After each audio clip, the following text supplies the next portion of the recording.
क्या धर्म पुराना है, संविधान पुराना है? संविधान तो अब आया है, कुछ साल हुए हैं, और धर्म चल रहा है जब दुनिया बनी है तब से लेके अब तक। देखो, किसी को ऐसे टांगना मारना उचित नहीं है, हमारे संविधान में नहीं है। लेकिन हरियाणा पंजाब को अगर लोग नहीं जानते कि हरियाणा पंजाब में इस चीज़ को लेके कोई भी धार्मिक ग्रंथ होगा, अगर उसकी बार बार बेअदबी होगी, मतलब उससे बार बार छेड़छाड़ की जाएगी, अगर चाहे वो कुरान शरीफ हो, चाहे वो बाइबल हो, चाहे वो रामायण हो, गीता हो, कोई भी गुरु ग्रंथ साहिब हो, कोई भी धर्म हो, अगर किसी भी धर्म को किसी भी समाज का व्यक्ति कोई भी छेड़छाड़ करता है। पर सर, धर्म किसी इंसान की जान लेने को तो नहीं कहता। नहीं, जान लेने को तो नहीं कहता है, लेकिन गुरु नानक जी ने तो भाईचारा दिया सब। बिल्कुल भाईचारा दिया है, लेकिन उस भाईचारे का नाजायज फायदा उठा के पंजाब में पिछले 5 साल से पता नहीं अनगिनत कितनी बेअदबियां हुई, किसी में इंसाफ नहीं मिला। अगर बात आती है इंसाफ के पास जाने के लिए, तो बाद में क्या होता है, वो आदमी या तो मंदबुद्धि निकलते हैं या वो पागल निकलते हैं। षड्यंत्र ऐसा होता है कि किसी आदमी पे उंगली नहीं उठती। तो सर, ऐसा काम कोई पागल बुद्धि तो करेगा, कोई आम आदमी तो नहीं करेगा। देखो, ये तो बिल्कुल, ये आदमी बिल्कुल सही था।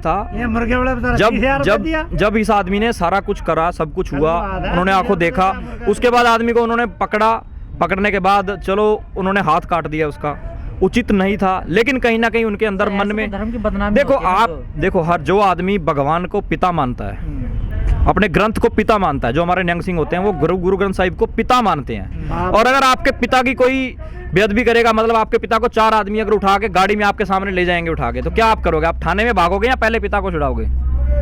लेकिन सर, संविधान से चलता है। नहीं, संविधान भावनाओं के आगे रह जाता है। संविधान ही तो आपको इजाजत देता है हर चीज। देखो, संविधान अपनी जरूरत के लिए हर आदमी तोड़ता है, सरकारें तोड़ती हैं, एमएलए, मंत्री, विभाग, हर विभाग संविधान को अपने हिसाब से यूज करता है और छोड़ देता है। अगर उस आदमी की भावनाएं थी कि मेरे सामने मेरे पिता का नुकसान हो रहा है, तो उसकी भावनाओं में ऐसा कोई एविडेंस भी तो नहीं मिला ना? नहीं, एविडेंस उसकी वीडियो है, वीडियो में सब कुछ बोलता है। नहीं, बेअदबी का वीडियो नहीं, लेकिन वीडियो में ये बोल रहा है, बेअदबी का वीडियो देखो, उचित नहीं है कि उस टाइम पे सीसीटीवी होता क्या नहीं करता, आप उसको काट रहे हो, उसकी वीडियो बना रहे हो, तो वो तो बोले कुछ भी। तो बेअदबी की वीडियो भी बनानी चाहिए। बेअदबी की वीडियो कैसे बनती? सर, जब आप काटने की मारने की वीडियो बना सकते हो तो पता चल रहा। जब बेअदबी, मान लो उसने गुरु ग्रंथ साहिब को कूड़े में फेंक दिया, अब वहां से लोगों ने उठाया उसे, अब उस टाइम पे वीडियो बनाने वाला कोई शायद आदमी, गुरु ग्रंथ में सबूत। चलो कोई बात नहीं, उस चीज के लिए कोर्ट के लिए वो बिल्कुल एग्री हैं, उन्होंने अपना आत्मसमर्पण खुद किया। अगर वो भाग जाते तो वो संविधान के भी सबके दोषी थे। संविधान अपना काम करेगा, उन्होंने अपना काम किया।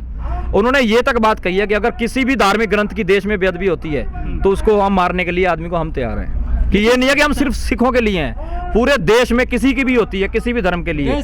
ग्रंथ से नहीं चलता, संविधान से चलता है। नहीं, देश संविधान से चलता है, लेकिन संविधान बहुत नीचे के स्तर पे आ जाता है जब गुरु ग्रंथ साहिब सामने आते हैं। ग्रंथ बड़ा है, कोई ग्रंथ बड़े हैं, किसी ने कह दिया संविधान। जिसके पास धर्म था, ग्रंथ था, उसमें भी धर्म के ऊपर, जाति के ऊपर लिखा हुआ है ना। संविधान में जाति लिखी हुई है। सर, किसी भी धर्म का ग्रंथ जो होता है वो एक धर्म के लिए होता है, बिल्कुल। संविधान तो पूरे देश के लिए। नहीं, देश अलग बात है, देश और धर्म में फर्क होता है। धर्म की रक्षा करोगे, सबसे पहले कोई भी धर्म, कोई भी ग्रंथ होगा, संविधान होगा, संविधान में जाति लिखी है, सब चीज लिखा है। संविधान अपना काम करेगा। जब संविधान नहीं था, धर्म तो तब भी था। नहीं, देखो, हम तो ये बिल्कुल सरकार के खिलाफ हैं, हम सरकार के बिल्कुल 100% खिलाफ हैं। सरकार ने ही बिल लाए हैं, सरकार ही बिल वापस करेगी, सरकार ही करना चाहती थी। हम सरकार के बिल्कुल खिलाफ है। जो लोग ऐसा कहते हैं तो वो दिखावे के लिए आते हैं, शायद उनके मन में भावना पूरी, किसान आंदोलन से जुड़े हुए लोग नहीं है वो। हरियाणा पंजाब में मुस्लिम भाईचारा कम है, इसलिए वहाँ पे वोट पे नहीं होता। लेकिन यूपी में पूरे देश का एक सिस्टम ऐसा है कि यूपी में सबसे ज्यादा हिंदू मुस्लिम है, हिंदू मुस्लिम पे ही बयानबाजी होकर वोट होती है, चाहे वो अखिलेश सरकार। हरियाणा पंजाब के किसान ज्यादा विकसित है, यहाँ के कम है। बिल्कुल, ये सही बात है, 100% यही कारण है। हरियाणा पंजाब आगे और यूपी पीछे है। यूपी वाले कहीं ना कहीं, अगर हम सरकार का विरोध तो करना चाहते हैं, लेकिन हमें लगता है कि हमारे हिंदुत्व को यही सरकार बचाएगी।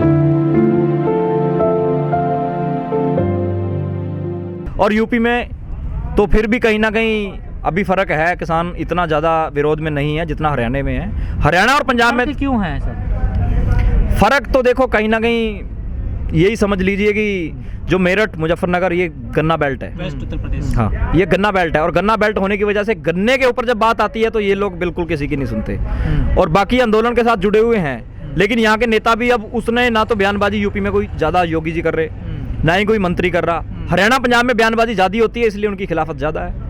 अब बीजेपी में आप कहना चाहते हैं आंदोलन वहाँ तेज है, यहाँ कम तेज? नहीं, यहाँ पे पूरा तेज है। देखो आप मेरठ में, मुजफ्फरनगर में, मेरठ में जो 5 तारीख को वो हुई थी, 5 सितंबर को महापंचायत हुई थी, उसमें सबको पूरे देश को पता चला। लेकिन सर उस पंचायत में हरियाणा पंजाब के जो ज्यादा किसान आए थे यूपी की अपेक्षा। हाँ नहीं, हरियाणा पंजाब से आए थे, उत्सुक ज्यादा थे हरियाणा पंजाब वाले। लेकिन यूपी में भी आंदोलन अपने स्तर पे अपने हिसाब से सही है, लेकिन कहीं ना कहीं हरियाणा पंजाब से कहीं ना कहीं थोड़ा पीछे है। लेकिन सर जो यहाँ के किसान है ना गाजीपुर के, पता वो क्या कहते हैं कि हमारी सरकार से कोई लड़ाई नहीं है, हमारे तो बस तीनों किसान कानून वापस हो जाएं, सरकार बीजेपी की हो किसी की हो, हमें कोई दिक्कत नहीं है। क्या सरकार को सपोर्ट करते हैं यहाँ के किसान? सबने अपनाया। देखो कहीं ना कहीं धर्म की जब बात आती है तो अंदर आदमी के अंदर जो भावनाएं होती हैं वो फिसल के अपने आप जबान से बाहर आ जाती हैं। नहीं, आपने टेक्नोलॉजी को अपनाया नहीं? बिल्कुल अपनाया, पंजाब के ने अपनाया। बिल्कुल, हम यहाँ यूपी में रह के भी अपनाते हैं, यूपी में बहुत सारे लोग अपनाते हैं, सब अपनाते हैं। लेकिन ये जो गोदी मीडिया का चल रहा है ना सिस्टम, हरियाणा पंजाब आज से 4 साल पहले जाग चुका, लेकिन यूपी में आज भी जो अंधभगत हैं, जब तक वो बीजेपी को हारते हुए जी न्यूज पे, जी हिंदुस्तान पे नहीं देखेंगे, तब तक उन्हें यकीन होने वाला नहीं है कि मोदी योगी हार चुके हैं। अरुण वाल्मीकि की मृत्यु हो जाती है पुलिस कस्टडी में, और राकेश टिकैत जी जाते हैं उसके घर पे। यहाँ एक आदमी की मृत्यु होती है जो आपके किसान मजदूर रहा है, वो उसके यहाँ कोई 2 शब्द नहीं बोलता है, सब पल्ला झाड़ लेते हैं उससे। ये ऐसा भेदभाव क्यों दिखाई दिया किसान नेताओं में? नहीं, भेदभाव नहीं है। देखो वो चीज़ अलग है, वो नहीं गए, मुझे इसके बारे में नॉलेज नहीं है कि वहाँ पे क्यों नहीं गए और वहाँ पे क्यों गए, ये क्यों गए और क्यों ना गए, इस चीज़ में नहीं पड़ना चाहिए। हम सारे किसान आंदोलन में जितने भी लोग हैं सब अपने नेताओं से खुश हैं। और रही बात यूपी में कस्टडी में डेथ होने की, तो ये दिन ब दिन पता नहीं कितनी खबरें होती हैं, कुछ हाईलाइट हो जाती हैं और कुछ नहीं होती हैं। ये तो यूपी पुलिस में जिस दिन से योगी सरकार आई है, पुलिस को खुद ही नहीं पता कि उन्हें कितनी पावर दे दी गई है।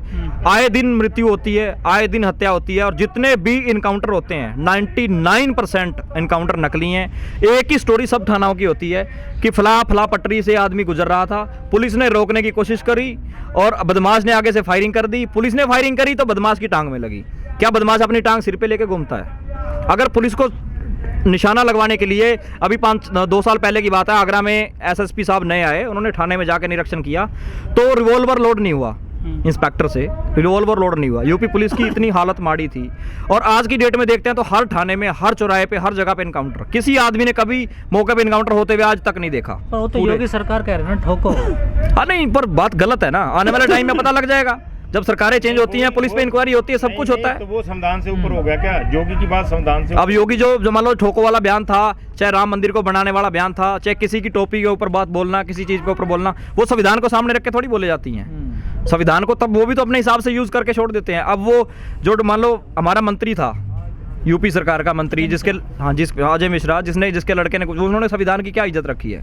संविधान को उन्होंने किसी भी चीज में नहीं समझा। गिरफ्तारी उन्होंने दी, जब आंदोलन तेज हुआ तो उन्होंने गिरफ्तारी दी, अपना इस्तीफा अभी तक नहीं दिया। क्या हमारे संविधान में ये चीज़ लिखी है कि अगर किसी के ऊपर आरोप हो तो वो इस्तीफा ना दे? संविधान तो इस चीज़ की इजाज़त नहीं देता। तो वो लोग संविधान अपनी जरूरत के लिए बरतते हैं, तो अगर एक आधे आदमी ने और बरत लिया तो क्या गलत हुआ?